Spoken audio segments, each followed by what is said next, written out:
Right, welcome to this week's episode of Courageous Leaders Changing the World. Super excited for this week's guest, Michelle Panning. Thanks for joining us. Thank you for having me. So, name of the podcast is Courageous Leaders Changing the World. What's the time that you've had to summon more courage than any other time? The moment that comes to mind actually is when COVID happened. So just for anyone who doesn't know, I was a stripper for 11 years. And I kept saying, and I started my business in the last probably year or two of me dancing. And I kept saying, when I have enough money, then I'm going to quit, and then continue to spend all of my money so that I could not quit. And then COVID happened, and I was in Melbourne, and we went into lockdown, as everyone did. And I thought I was going to go to work the next weekend, and that wasn't happening. So I had fuck all in my bank account. And I'm not a permanent resident in Australia, so there was no loans, there was no government assistance, nothing.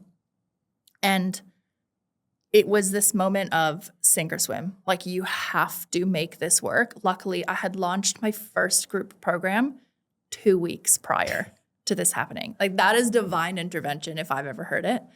And I'd say that was such a moment of courage because there was no backup plan. There was no safety net. I could not rely on anything or anyone else other than myself and what I have created, or what I was creating rather. And that was one of the scariest moments of my life, because it was that or fly back to Canada and go live in my dad's basement, which was not an option that I wanted to explore ever. And yeah, I made it work. And I had my first 10K launch. And I remember dropping to my knees and crying, being like, holy fuck, I've done it. I've done it. So would I recommend that to everyone, of like, pull the safety net out? Maybe not, but that's what worked for me. And I'd say that was one of like the biggest moments of courage in my business. Yeah. Yeah. Yeah, I love that. What's the time where you consciously chose it then, when it wasn't the universe doing it to you then?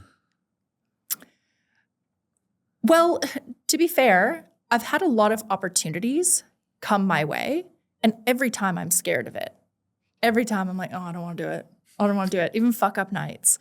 Like speaking at this event where you talk about your biggest fuck ups in business. I don't like public speaking. I'm not a public speaker. I don't do that. But I was like, no, this is for you. And doing that. And my worst fear was that I was going to forget what I was saying midway through. Guess who forgot what they were saying midway through? I did. And I was like, that was my worst fear. And that just came true. And I didn't die. And that's okay. So there's been moments like that. I mean, very early on in my business, I got invited to, like, they flew me to Brisbane. Again, I was living in Melbourne. They flew me to Brisbane, and I spoke on stage as a guest expert on this panel of people who were live coaching. I'd been a coach for like a minute at this point. That was terrifying. But I did it. And even though I was freaking out behind the scenes, I got on there and smashed it. And this is something I talk about a lot in my business, which is, people go, oh my God, you're so confident. How are you so confident? I just have courage. Like, right before we started this, I was saying how the first podcast I was ever on, I asked for every single question, and I wrote the question down, and I wrote down my answers and read off a fucking script because I did not trust myself at all. I was so terrified to do that.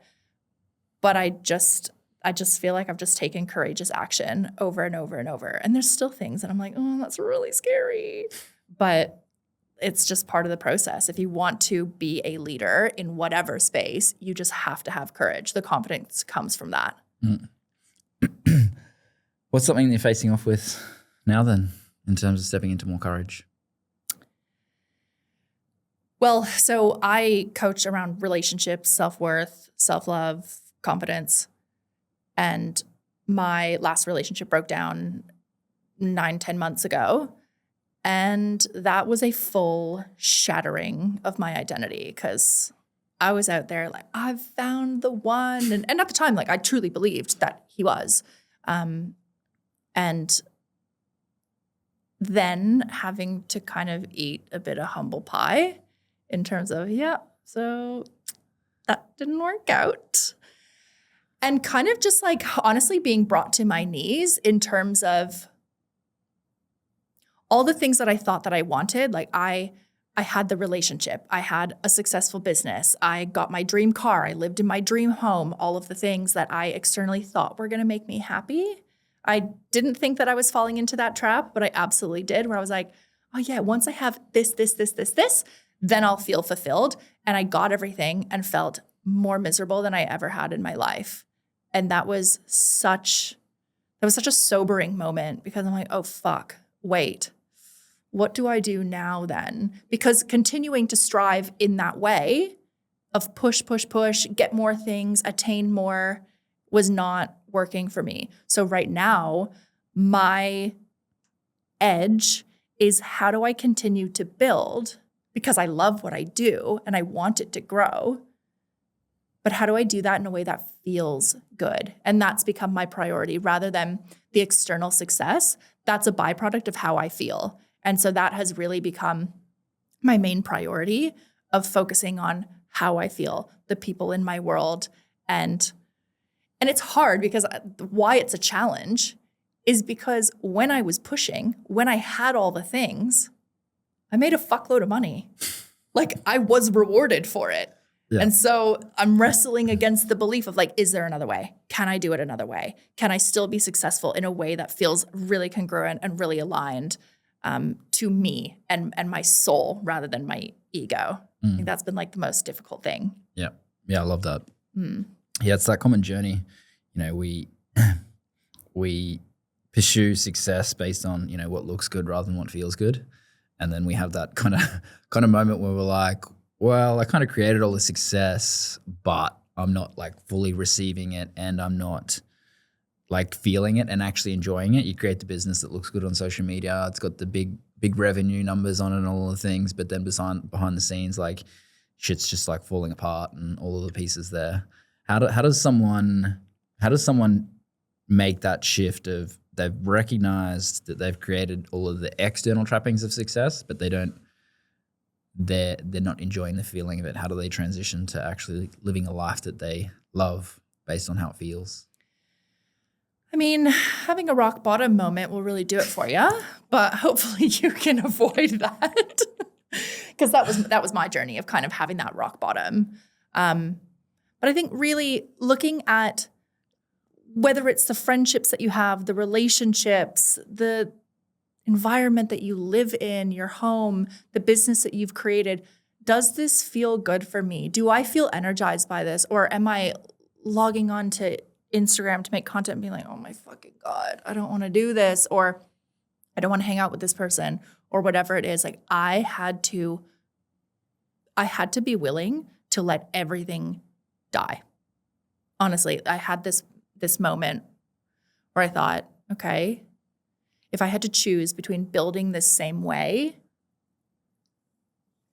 or, you know, hopefully this doesn't happen, but like letting everything burn and die, and I go get a 9 to 5, fucking so be it then. Because I was like, I refuse to build in this way anymore. And I also know me that getting a 9 to 5 is just like that would never happen. That would never happen. But I needed to be willing to detach from the external outcome of building in a way that exactly looks successful on paper. Because what's the point? Like I'd rather have less, and I'll contradict myself in a second. I'd rather have less but be fulfilled internally than have all the external markers of success but be miserable and hate my life. Now, I believe that I can have a lot more, and we all can, and be fulfilled. And that's the thing, you know, even I see it with women where, like the women that I work with around love and money.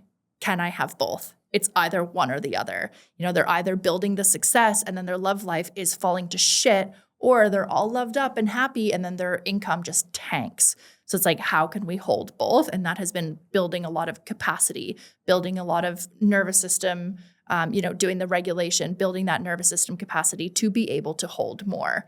Because I could also see that when I had more, I was unconsciously self-sabotaging so that I could bring myself back down to a level where I felt comfortable. And also like something that was really humbling was seeing how addicted to struggle I was. I was like, wow, that's crazy. Yeah, that's why I fit in Australia then, obviously, because we're all addicted to it here. So Yeah. it's one of the common collective patterns of Australia is, great Aussie battler, got to struggle.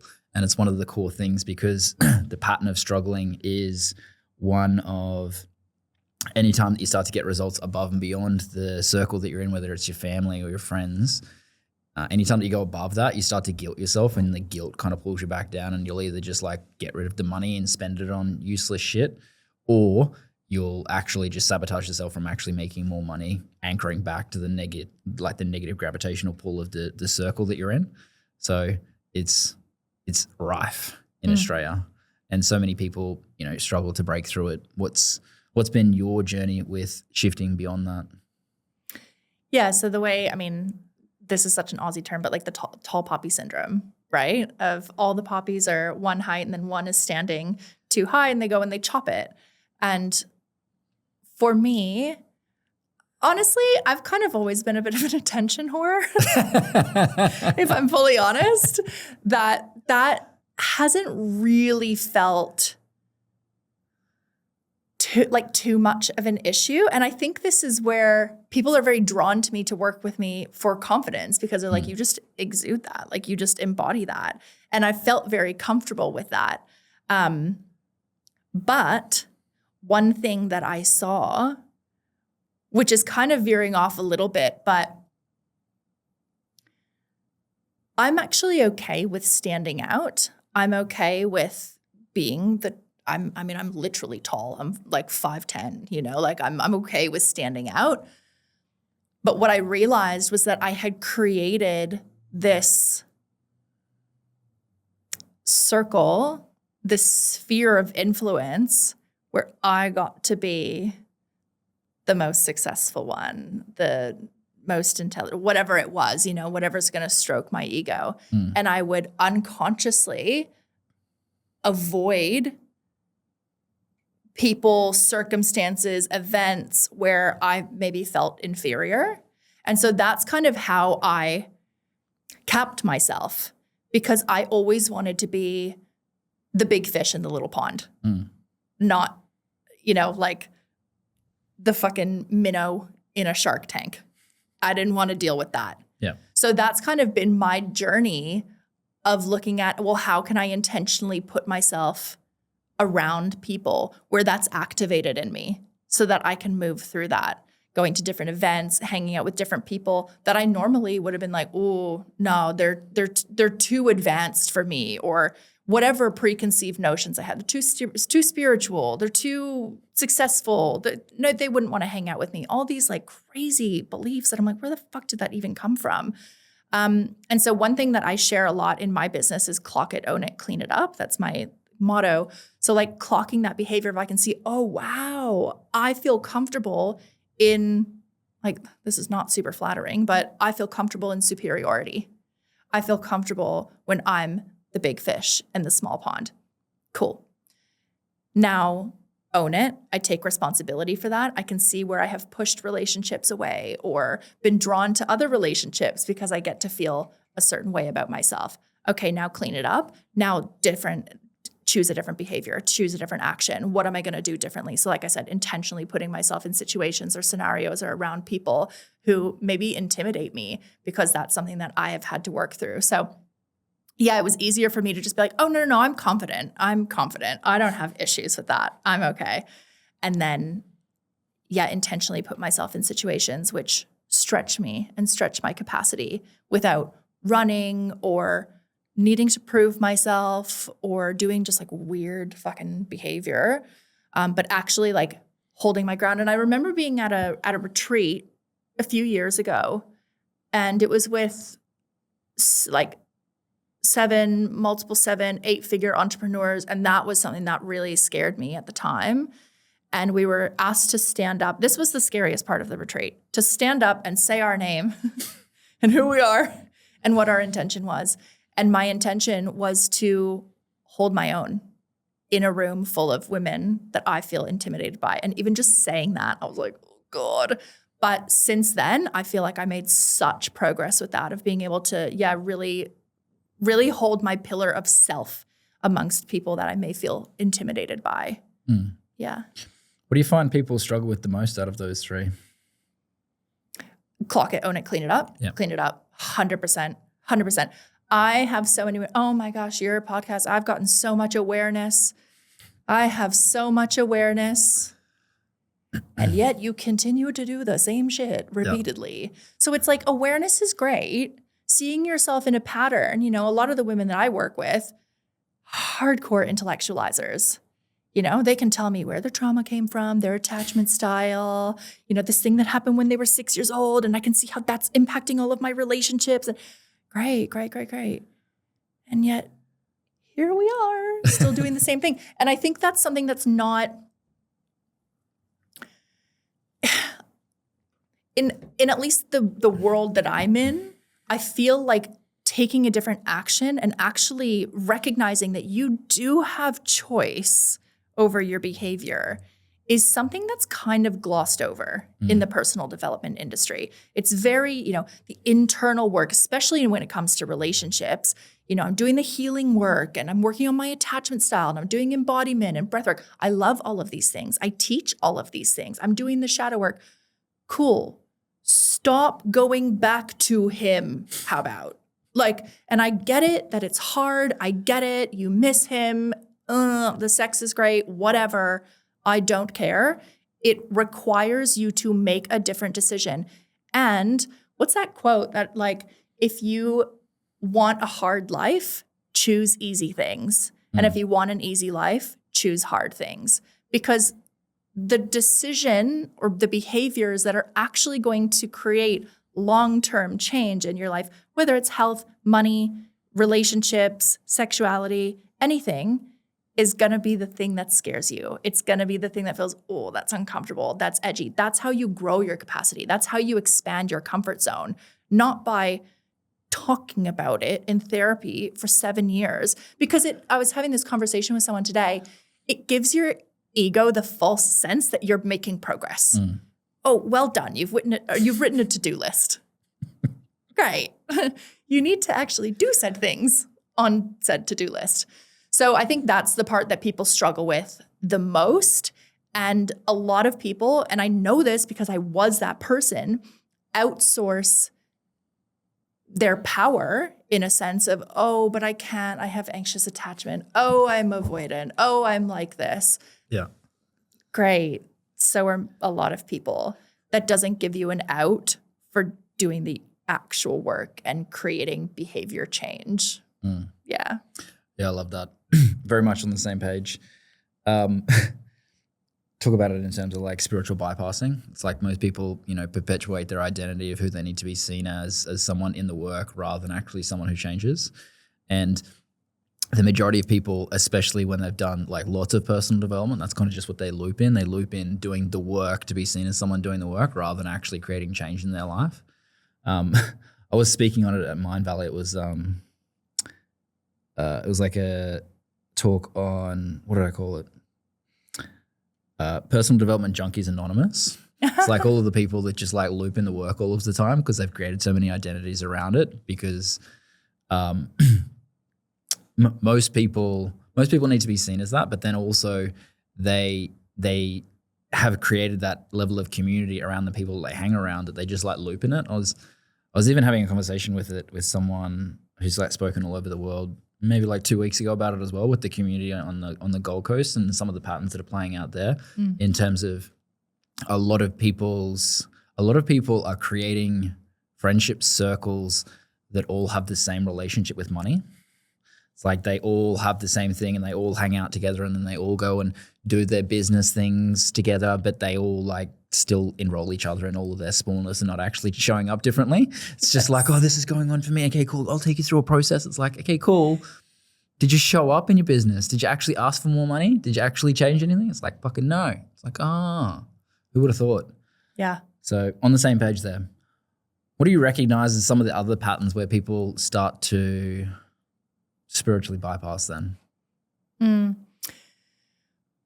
So kind of on that same thread. So like I said, like I feel like I'm very into the mindset, but also the embodiment and the mixture of the both and like finding the integration in that.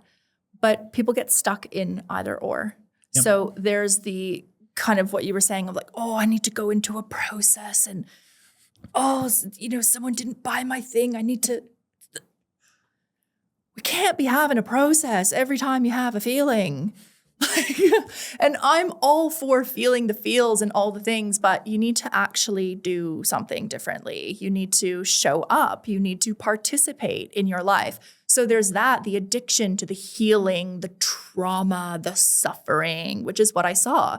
And, you know, sometimes I used to joke, I'm like, was I happier before personal development? Because you can, if you're looking for a problem, you're going to find one. Yeah. You'll continue to find, oh, there's another trauma. Oh, there's another shadow. Oh, there's more. And actually, I think where we start to actually transcend that is by living, just by living our lives, you know? So there's that. There's going way too deep into the body and the trauma and the density of it.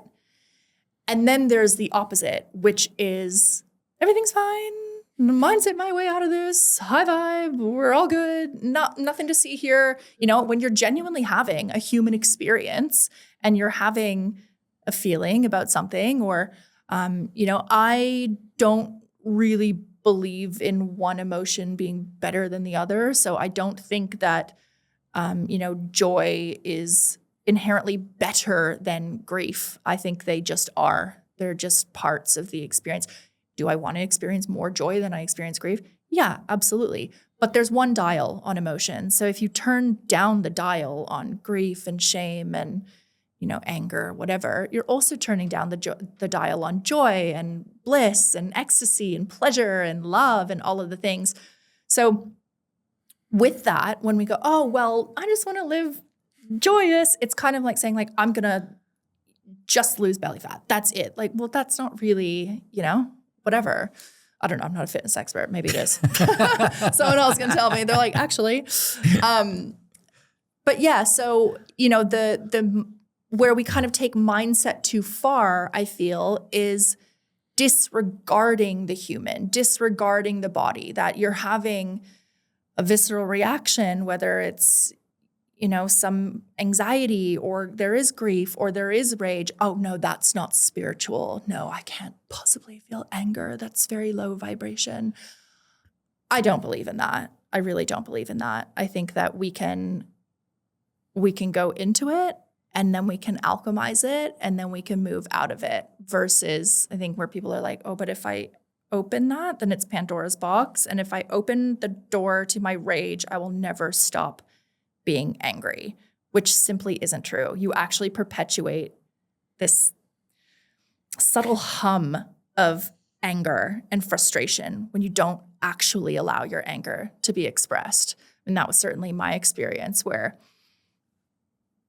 I had this partner years ago and he was buying a house for himself. Like I was not living there. I was not contributing, like nothing. It was just for him.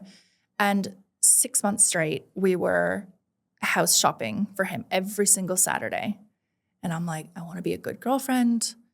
I will go to these inspections. And he was also looking at houses that were outside of his price bracket, which was annoying to me because it felt like a waste of time.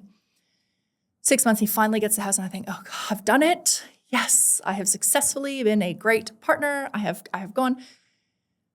Well, now we need to do renovations.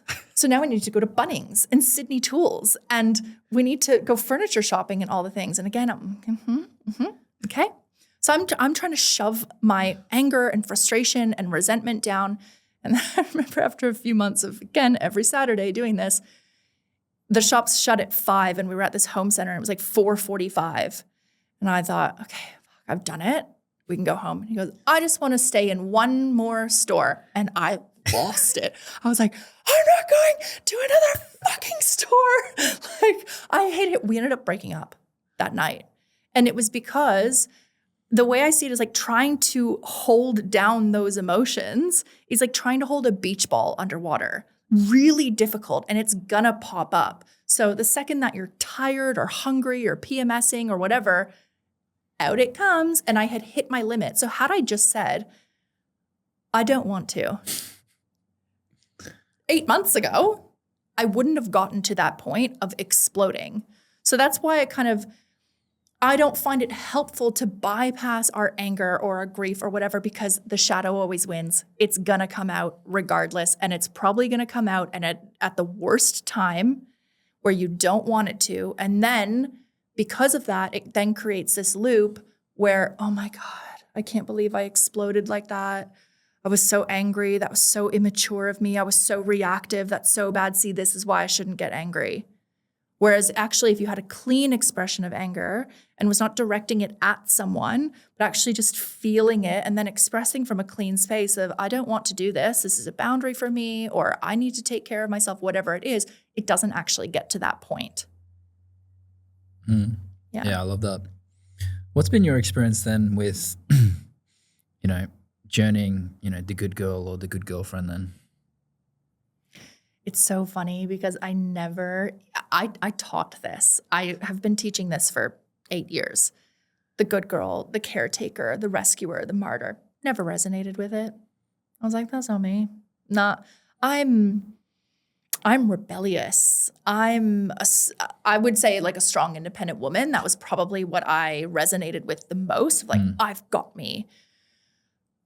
Or maybe like kind of a seductress. That's kind of where I would fall. I never saw myself as a caretaker or the good girl because I wasn't a typical like cook, clean, do those things. I was looking at it very literally. And it wasn't until like the past couple of years where I saw how much I played into wanting to be the perfect coach, the perfect girlfriend, the perfect friend, wanting to be all of these things, and then having this snapback effect because I couldn't maintain that of being extremely selfish, very self-obsessed, like, no, my needs, all of these things, and having this this flip-flop. And because I wasn't doing, I guess what I thought of caretaking was like acts of service, if we want to look at it that way. I wasn't really doing that, but I did a fuck ton of emotional labor.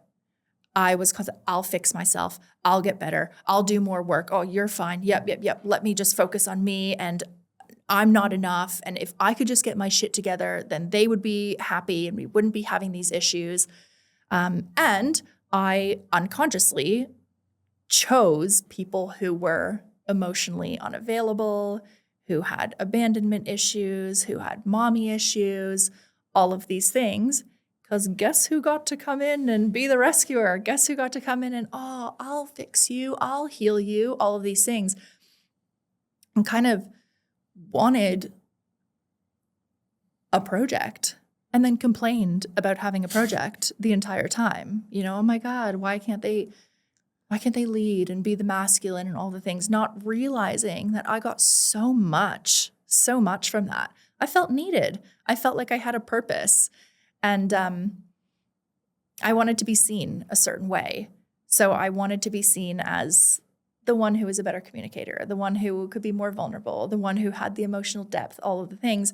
And it wasn't until really meeting the person that I'm dating now where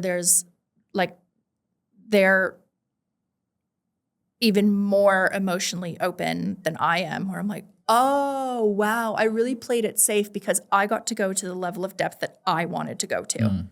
And that was it. And I have a lot of emotional depth, but I got to stop where I felt comfortable. And so I got to play into all of my roles, the good girl, the caretaker, the rescuer, the like hot girlfriend, whatever it was. And I didn't have to actually be vulnerable, which was really humbling considering I teach that. Yeah, it was a really big wake-up call. What's been some of the new recognitions stepping into a relationship again that you're noticing then? So something that I've talked about a lot is, which this has spun me out, is around how, if you're feeling butterflies with someone, that's anxiety. And I still stand by that. I was not prepared for the level of dysregulation that came along with being with a very, very, very safe person. Because I'm used to being met with maybe deflection or blame or whatever. And so then me bringing something up and it being met with, oh, that makes sense. I'm like, wait, what? What do you mean? What do you mean that makes sense? And my body started spinning out. And I, for the first time, because I've, like, every relationship has gotten healthier and healthier. And so their avoidance was less and less. So I'd say like my, the past few relationships has been more secure, but still avoidant leaning on their part. And then I would lean more anxious. And so this is really the first time that I've really gotten to meet my avoidance. I was like, oh, wow. That has been, I haven't ever gotten to meet that because I've had a partner reflecting it to me. And so having someone who's secure, who's just like, you don't have to guess. I'm not inconsistent. I'm here. I'm not going anywhere. Like, I'm solid, has been quite confronting. And so that I'm kind of changing my tune on that, because there's a lot of dysregulation that can come around being with a safe person and someone who is secure and someone who shows up and is, like I said, there. And that was something I wasn't prepared for. And so that's what I'm bringing into my teachings now, because I would have previously been like, oh no, not a good fit. But then when I looked at it, I'm like, okay, they're everything that I have asked for, and they are showing up. Their actions align with their words 100% of the time. And so there's no reason for me to run from this. No, there's no reason for me to discount this at all. And a lot of old relationship stuff it's like this person has we've co-created this container where I feel safe to deal with some of the stuff that's come up. And I don't think that I would have been able to do that single, to be honest, because I feel that relational wounds, like if they happened in relationship, they need to be healed in relationship. That doesn't necessarily mean it has to be a romantic relationship. I've learned so much about love from my best friend than any romantic relationship I've ever had. So it could be with a coach, it could be a mentor, a therapist, a friend, a family member. But yeah, a lot of people will be like, oh, I'm just going to continue to do the work on my own. I'm like, it's been 7 years. It's time, babes. It's time. I love the brutalness. That's how I coach too. Yeah, exactly. Story. I'm not even going to pretend to listen. How important is developing the skill of self-trust? I would argue one of the most important skills. I had this conversation with a client today, actually, because she was talking about, she's in the dating world, and she's having all these fears around, what if I fall for someone and then they leave? Fear that many people can resonate with. And I was like, well, he could. Actually, you could be 40 years into a marriage and they could decide that they don't want to be with you anymore. I think she's like, why the fuck are you telling me this? Like, that's not helpful at all. But the thing is that she's asking for a guarantee, And she was like, oh, but I don't know if he's my husband. I'm like, you've been on one date. You don't know him. Like, you don't know him at all. So how can you say that this person is going to be your husband or not? And you cannot have a guarantee that someone is going to stick around or love you forever. Even if you get married and you make vows, people get divorced all the time. I know that's sad and morbid to say, but it's true. But in terms of self-trust, what I was reflecting to her is when you build that muscle, you know that even if every single person in your life leaves, you won't. Not you won't leave the relationship with that person. You won't leave the relationship with yourself. You will not leave yourself. And when I hear people say, I have trust issues, I can't trust him, I can't trust her. Okay, one, my question is, has there been betrayal? Because that's very valid, right? I don't want to gaslight anyone into being like, oh, this is a you issue when he's cheated 7 times. Of course, might be time to walk away from that relationship. But ultimately, when you say, I have trust issues, and this person has done nothing to provoke that within you, or to give you evidence that they're an untrustworthy person, that's a lack of self-trust. If you have ignored red flags in the past, or you overstayed in a relationship, or you overly took responsibility, or whatever your pattern was, and then being so afraid that you're going to repeat that, and then you'll project these trust issues onto someone else and be like, it's you. You need to prove to me that you're a trustworthy person.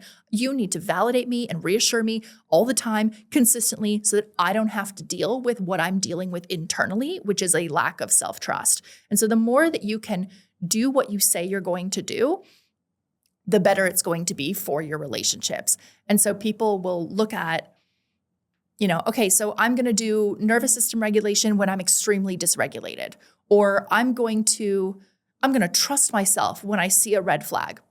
All well and good. But saying that I'm going to do it when it counts, basically, is like saying I'm going to learn to swim when I'm drowning. You might want to learn how to swim prior to drowning, right? So that you don't drown. And so it's the same thing of keep those micro promises to yourself on a daily basis, so that when it comes time to leave the relationship or have a difficult conversation or set a boundary, you can actually do that because you've developed the muscle, right? It's like training for a marathon. I'm not going to go do an Ironman right now with no training.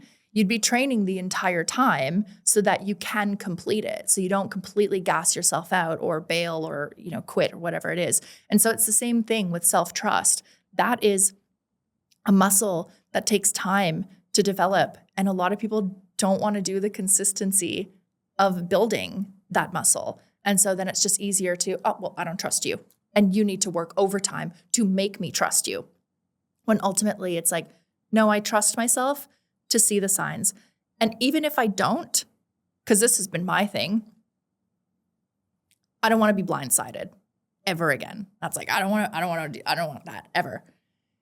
And so my thing has been, okay, well, even if that were to happen, I don't want it to, but even if that were to happen in my business, a relationship, a friendship, I trust myself to be okay. I trust myself to put it back together. I trust myself to ask for support. I trust myself to rise again. And I have a lot of evidence that I have done that and will continue to do that. And that is how I've developed self-trust, those little micro moments, because they all compound over time. Mm. How do you support someone to be able to develop more of that consistency? It's built in those micro decisions and it compounds over time. How do you support someone who's journeying? They start a bit, but then they don't create enough consistency to be able to get the compounding effect. Honestly, one of the biggest things, please do not shame yourself when you fuck it up or you miss a day or you're like, oh, I repeated that pattern. I did it again, because the added layer of shame and guilt and, I'm such a fuck up, why do I continue to do this, is stalling your growth even more. It's keeping you in this narrative that, see, I'm not consistent. See, I can't trust myself. I never follow through. I just start and then I stop. I can't do it. And then what inevitably ends up happening is you fuck it off altogether and then you're right back where you started. Versus, okay, I didn't like how that decision felt for me. Okay, I have stopped, but I can start again. And, for instance, okay, I run a 7-week program. That's 2 calls a week, so like 14 calls. And people are all excited in the beginning, as they are. I'm gonna change my life with this program, and you will if you stick to it. But what happens for some people is that they get confronted with parts of themselves that is challenging to see, or they see their patterns or whatever it is, and then they fall off. Okay, so then they'll be gone for a couple of weeks, and then they'll say in the group chat, I've been falling off. I'm so disappointed in myself. I'm going to start from the beginning and then I'll just consume all of this and then I'll catch up with you guys this week. So I'm going to do 6 modules this week. Yep.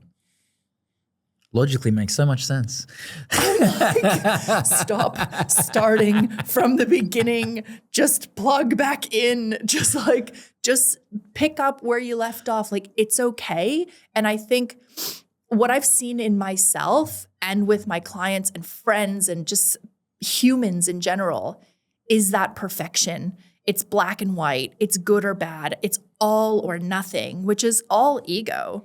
It has to be, if I haven't done it perfectly, then it doesn't count. So I'm going to keep going back to the beginning of whatever it is so that I can do it perfectly. Done is better than perfect. Just get it done. So I think when it comes to trusting yourself, it's not, I trust myself to do it perfectly. It's, I trust myself to figure it out. You know, something that I say is like, well, if I fuck something up, I trust myself to make it right. If there's someone that I need to apologize to or clean something up with or make amends, I will do that, even if that person is myself. Sometimes I need to apologize to myself. Hey, I haven't been looking after you. I haven't been pulling my weight.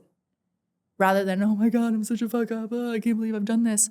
Like, really, honestly, hey, I'm sorry I haven't been here, but I'm here now. I've got you. What do we need? And the other thing that I say, because last year I got I've never had, I would say, depression where I could not get out of bed. I just had my clients and that was all I was delivering to. I wasn't posting, I wasn't selling, I wasn't launching, nothing. Everything felt like climbing Mount Everest. And you know, naturally you're seeing, you need to get 10,000 steps and you need to do this and you need to do this. And suddenly, you know, the morning routine is 6 hours long. And at that time, I'm like, oh God, how am I going to do all of that? And I just said to myself, all you got to do is put your running shoes on and get to the end of the block. That's it. And then you can go home. And inevitably I would end up going for like 45 minutes or an hour walk. And that made me feel so good. But I set the bar so low that I couldn't fuck it up, you know? So it's like, rather than looking at, I need to do an hour embodiment practice, just do 1 minute. Just take 3 deep breaths. Just put your hand on your heart and say, hey, how are you? Just checking in. Like, it doesn't need to be this thing, but when we set the bar so high, especially if you're going from 0, don't set it too high, because then you're only furthering the cementing of that pattern of, see, I never follow through. I can't do it. So set the bar impossibly low, or like so low that it's impossible to fail. You'll start getting some quick wins. And then, okay, cool. Now I'm going to raise the bar. I'm all about high standards. I love that. I preach high standards. But when you're in that state of I start and I stop, lower the bar a little bit, get some wins, and then ride that momentum. Yeah, I love that. Most people set goals to be able to perpetuate a story about themselves rather than actually setting something that's achievable. They're like, all right, I'm going to, you know, I've done $10,000 last month and now I'm going to do $100,000 the next month. Mm-hmm. So they use it as a mechanism to be able to perpetuate how they're unworthy, how they're not good enough, how they're unlovable, by actually setting goals that aren't actually really achievable, or they set goals that are achievable but have no intention of actually doing the work to do it, so that they actually, again, seen to be the person that is setting the goal because I have to have the 7-figure business and I have to have all of these things that I'm taught that I should want, when they have zero intention of, you know, creating that, only to perpetuate their identity. How important is people actually creating that identity shift and creating change? I mean, for me, it's everything. But I can't tell you if it's important to you. As you just stated, like, a lot of people are addicted to their current identity. Truly. And that's not sexy to say. No one wants to admit that. No one wants to admit that they're addicted to feeling like shit and to feeling unworthy and to attracting. I'm trying to be nice. Don't be nice. Stop it. To attracting fuckwits. Like, you know what I mean? Like, no one wants to admit that. Yeah. But I've had so many sessions with people, and I was this person as well. That was so confronting to see, like, back in the day in my late 20s, where I'm being given solutions. Well, here's how you make that shift. Here's how you do. Yeah, but here's why I can't. Oh, here's why that won't work for me. And you've just got a million different reasons. I'm like, okay, well then fucking stay where you are. I don't give a shit. It's not my life. So I think if you want to make change, then yeah, it starts with your identity. You know, that book, like Atomic Habits, I think, where he speaks about two people who are quitting smoking, going to a bar and they're offered a cigarette. And one person says, oh, no, thank you, I'm trying to quit smoking. And the other person says, no, thank you, I don't smoke, right? So you're identifying as someone who's a non-smoker. You're not going to take a cigarette if you don't smoke. And so even, you know, from my last relationship to this one, in these 10 months of me being single and just like really focusing on myself, I really anchored into the identity of a secure woman, someone who, whatever you want to call it, high value woman, whatever, someone who has high standards. And I acted accordingly, even when it was hard, even when I thought, oh, but he's cute. Oh, but I like them. You know, whatever it was. No, because it's not actually matching. This person would not act like that. This person who I'm stepping into this identity as, this, you know, secure, high value woman, whatever you want to call it, would not entertain this. She wouldn't give this the time of day. So that's where that behavior change comes in as well. And so, I mean, you know, as cliche and basic as it is, like acting as if, there's a reason that's popular, because it works. It truly works. And so if you want to shift, it's not just about the behavior, but the identity, how you see yourself, your concept of self. And you start to shift that. The identity shifts, the behavior shifts, the thoughts shift. And suddenly, and this is what I say to my clients as well, it's all well and good to have these amazing cathartic breakthroughs. You know, you go to a retreat and it's like, oh my God, like everything has blown up. This is so amazing. Great, great, great, great. What I've found to be the most sustainable change is change that's almost unnoticeable until you're faced with a decision and something comes out of your mouth and you're like, whoa, I'm a different person. I didn't even have to think about that. I just rattled that off. Or I set the boundary and it was easy. Or I said, oh, no, thank you. That doesn't work for me. I'm not available for that. And this moment of, God, it's like an out-of-body experience where you see yourself like third person, like, oh my God, wow, I've changed. And something I get in that group program I was talking about, I get them to do a welcome video when they first come in. You know, who are you? What brought you here? All the things. And I don't tell them why they're doing that. The reason I'm getting them to do that is because at the end, I want them to look back on their video. And then in a year's time, I want you to look back on your video, because they look at it and they're like, I don't know who that is. I can't resonate with that. And that's what I would say is the most sustainable change, is the change that's almost unnoticeable. And then you'll start to see other people go, you seem different. Like, I can't put my finger on it, but something's different about you. And it's the way that you're showing up in this new identity of whatever it is that you want to identify with. Yeah. Yeah, it's interesting. Often we don't notice change.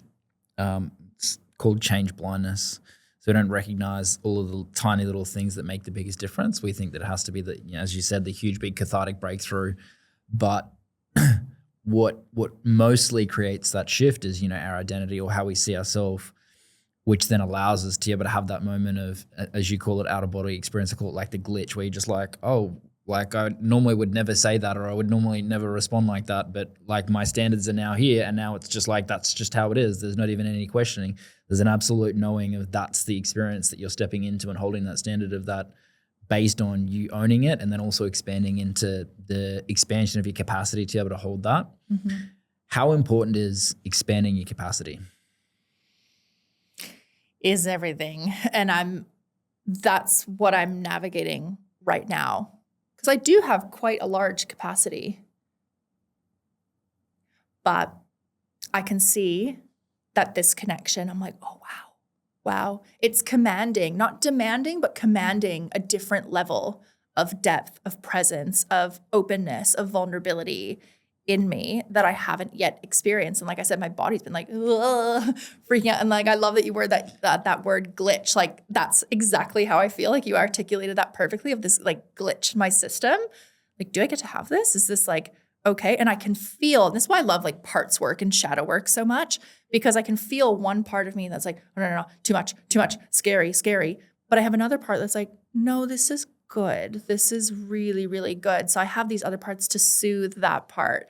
But if I didn't know about capacity, if I didn't know what was happening, I would have run. Like I would have been like, no, this is not for me. No, and just gone back to someone who's like, you know, found someone else who doesn't command quite as much, who just, you know, you get to shoot the shit with and go have a beer. Like that's it, rather than having all the things that I've ever asked for. And that's, you know, this is, I see people struggle with this a lot because their conscious mind wants one thing, but their unconscious mind or their nervous system, whatever's happening for you, wants something entirely different.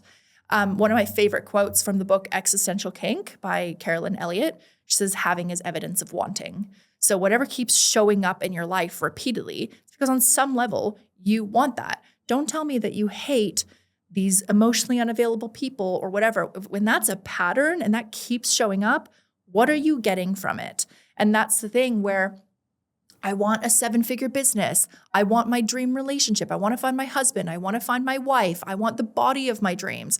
Right. But what happens when you get it? Do you sabotage it?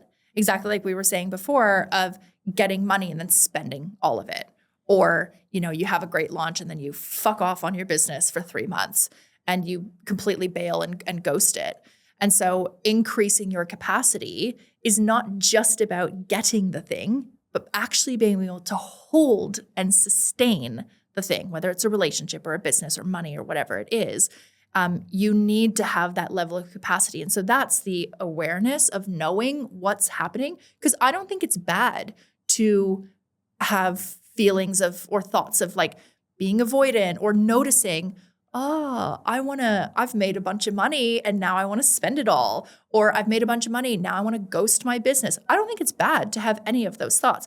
What do you do with it though? Do you act on it? Or are you like, oh, that's interesting. That's cool. And that's where I say awareness is not enough. You need to then make that conscious choice. Okay, I'm leaning into the relationship. Okay, I'm going to stay consistent in my business. Okay, I'm not going to go invest $100,000 into a coach on my first 6-figure launch, whatever it is. And I'm not saying any of these decisions are right or wrong, but if you know that that's your pattern, then do the opposite of your pattern. Yeah. Cool. I love it. I think that's the perfect thing to wrap up on. Amazing. What's the best way for people to be able to find you? 2 places, Instagram at Michelle Panning, and then my podcast as well is Unfuck Your Relationships. It's very on brand. And then the unfuck is like UNF*CK. So yeah, lots of gems on there. If you like the direct, no bullshit chats, then you will love the podcast. Love it. Great. Thanks. Thank you.